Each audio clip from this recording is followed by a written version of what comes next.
Hey, Stavi, I'm just curious what you think a appropriate timeline would be for a couple in their early 30s who are together, what an appropriate timeline is to move in together, engaged, married, and obviously it's going to vary. It's not a catch-all. There's people who've been together for a week, move in, get married, last forever. There's people who've been together for like 6 years and then it doesn't work out. But just your personal opinion and also your guest's opinion, what you think an appropriate timeline for those relationship landmarks are.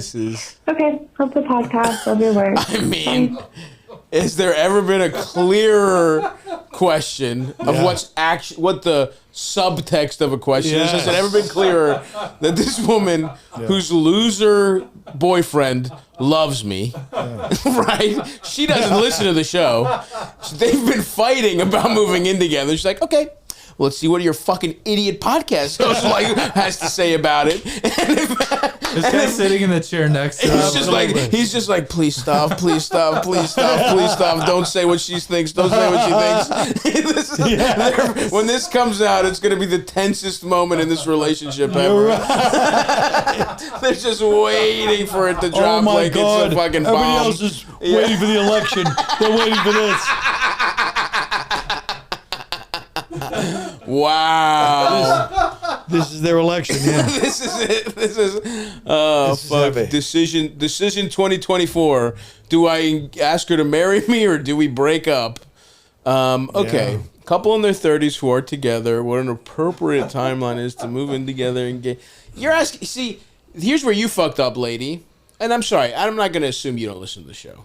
Maybe you're a good fan, a good friend, a good fan of the show, whatever. You fucked up because you were asking me, one of the most emotionally immature men in America. And even my friend here who is in a happy relationship, like, you guys dated a long time. Yeah. I mean, you met when you were younger, but still. Yeah. I waited a while. You know? And it was pretty clear you were going to end up together, but you just had that weird, you don't have the disease as bad as I do, but the just like, I don't know. Yeah. Yes. I think men in general skew a little, well, we're together. What's the big rush to get married? We're going to end up married. Oh, we got to get the freaking government. And now all of a sudden everybody's a libertarian when it comes to fucking getting married. They're like, what do we need paperwork to show our love? Okay, I don't know. I mean, early 30s. See, I feel like in general, if you ask like a single guy in his 30s and a single girl in their 30s, their answers will be pretty far apart. What do you think the guy would say to move in together? I'm saying 2 years minimum, just to move in, and then from moving into engagement, I guess could happen within that year, and then married another year, 4 or 5 years. I don't know. Yeah, probably not what she wants to hear. I don't fucking know. I feel like in general, women in their 30s would be like, you should know 2 years. To move in like by a year when you're dating in your 30s, and maybe engaged by like 2 years. But I'm such a boy. I'm just a boy still. I'm just a young boy. I know. She's not gonna get the answer she wants on the record here, unfortunately. Who knows? Maybe we're being misogynist. Maybe it's flipped. Maybe this guy really wants. I'm sure that's what it is. I'm sure a fan of this podcast really wants to commit, but the hot woman he's with doesn't want to. I don't know. Any thoughts on this, Colin? Before I have a couple other ideas Sure. here? I mean, we all know that, like you said, it's like Chris Rock's joke. Remember he did the joke years ago about, he goes, women, after 3 dates, they're like, why are we bullshitting? Yeah. And I mean, that's basically it. This guy's stalling for time. Right. We all know the drill. We've all been pieces of shit our whole lives. The more you let them get away with, the more they get away with. Yeah, and you really. The bottom line is she's going to have to just lower the boom in a loving way. Yeah. And say, listen, I understand. This is not, you know what I mean? Yeah. She just has to tell him, a lot of people say, hey, I'm going to break up. I don't even agree with that because sometimes the guy wants you to do that. Right.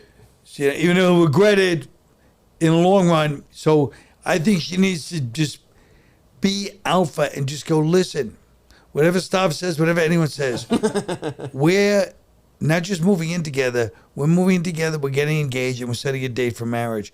It's happening. Yeah. And if you try to get out of it, you're going to regret it. And I'm going to have a couple of kids. This is happening. Yeah. After the second kid, you can decide whether you want to continue or not.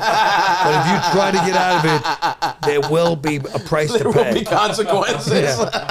I think threats is the only thing that Threats works. is the only way. That is true. That honestly would work on me. In the old days, the culture would threaten you guys. Of course. Your mother would say it, and you'd be like, my mother, the women in the family would say it. And then the men would shock you and go, hey, you hear what they said to you?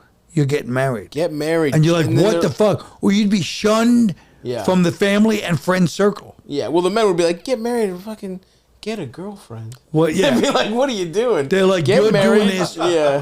because they understood the importance of community. Yes, of course. The scene in Goodfellas where he's like, you got to go back Right. home.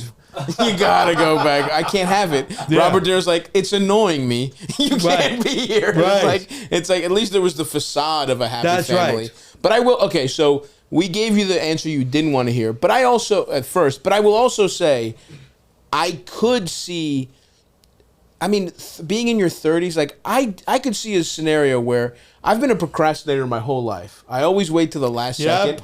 I could see being in a serious relationship in the next year or two and really jumping the timeline just because I'm at the point in my life where I'm like, what am I doing? I don't want to live like a fucking kid anymore. So if I find somebody I really connect with, I could see, I just said 5 years, I could see it happening in a year or two, honestly, you know? It just is case by case. Clearly that's not what's happening here with them, but I think, you know, I just wanted to give her a little ray of hope of like, yeah, I could also see it being very fast because, I don't know, but that's always how I've done everything in my life. I just feel like any delay is just, we all know, we all feel it all the time. Yeah.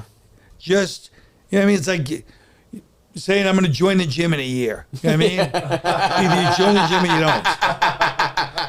She's got to lay down the law. I've done that before. I've worked my way up to join the gym. He's living in that magic imaginary place that we all love. Yeah.